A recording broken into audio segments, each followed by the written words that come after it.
You can't acquire a high level of competence in English by memorizing theories only. You certainly have to absorb a lot of information and knowledge. But speaking of English learning, you need to put your knowledge into practice, right? I used to be like that. I learned a lot, but never spoke aloud. I used to be really scared to voice my opinion, and that held me back. I know you are afraid of making mistakes, but if you want to become fluent, there's no other way. There's no shortcut. Some people I know told me that they think people are judging them when they speak and mispronounce or misuse some words in certain situations. I mean, that's totally normal. It's part of the process. And we are all beginners in certain fields, right? Maybe those kinds of people still exist somewhere out there in the world, but for the most part, you're just overthinking. It's just a mess created inside your head. There are still good people who want to offer you a helping hand, but you need to open your mouth unless you never be able to speak English. You need to show your mistakes, expose them, and let people help you.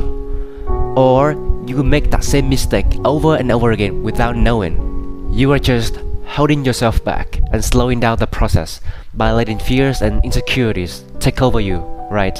Because at the end of the day, English is just a language. It doesn't define who you are and your abilities. Just so you know, the professors at my university, I can see that their English is not that perfect. I can tell that when they use and pronounce those, technical terminologies. But who cares? They study for years in overseas countries at master's and doctoral levels. I joined an English speaking club years ago, and at the time there were many members who could barely speak a single word. But I kept observing them in the next following weeks, months and years. Their attendance frequency was always impressive.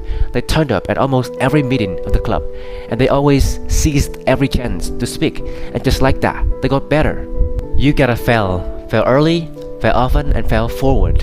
Unless you are in a test room with examiners, don't be afraid to make mistakes. Otherwise, it is no wonder that you are still in the same position for years to come. Right? You gotta step out of your comfort zone to broaden your horizons, because not taking a risk is the biggest risk of all, right? For example, you want to learn to swim, but you are so afraid of the water, so you never go to the beach or a pool to practice.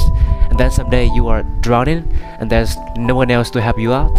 It is in that moment that you realize how dangerous it is to let your fears consume you instead of embracing it and getting over it.